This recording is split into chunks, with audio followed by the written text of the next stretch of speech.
하나님의 말씀이 영혼의 양식이라면 기도는 영혼의 호흡입니다.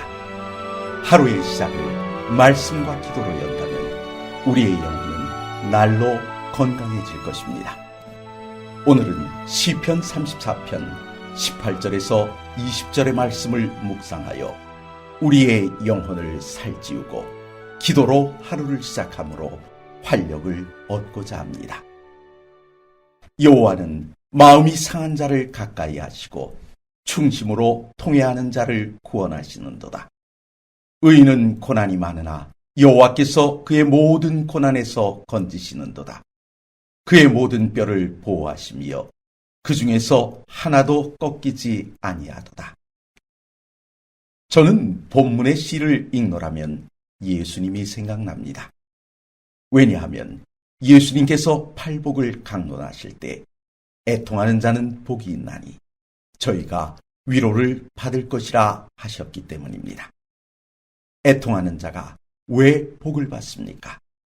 그 이유를 확인하려면 예수님께서 말씀하신 애통이란 어떤 것인지 살펴보아야 합니다.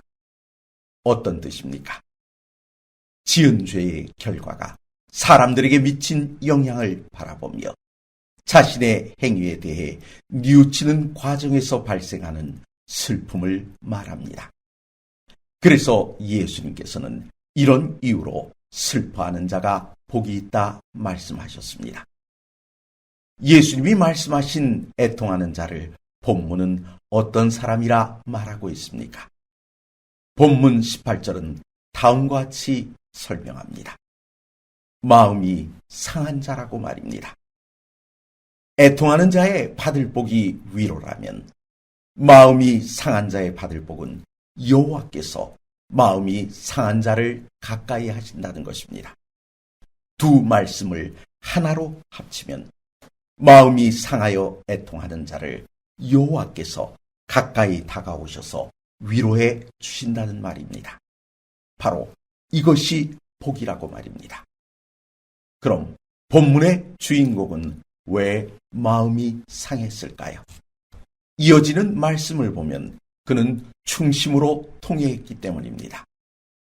진정으로 자신의 죄를 회개하고 그 죄를 미워하였기 때문에 마음에 고통이 찾아온 것입니다.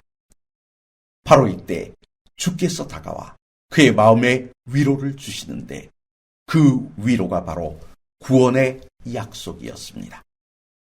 의인이 받는 고난이 무엇일까요? 인생이 겪는 고난 중 가장 큰 것은 내적인 갈등입니다. 그래서일까요?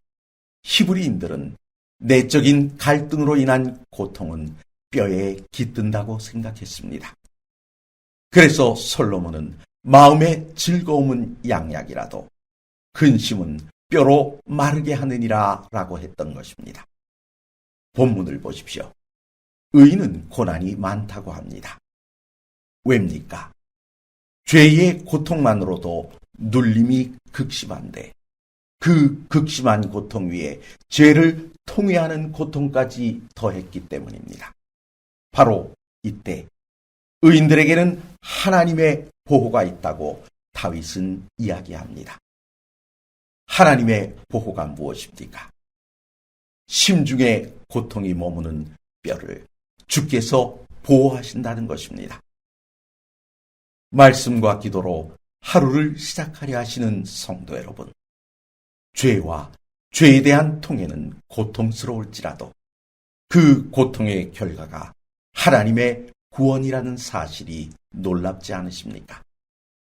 질병은 쓴 약과 주사를 맞는 고통을 겪어야만 극복할 수 있는 것처럼 구원도 통회의 과정을 겪어야 합니다.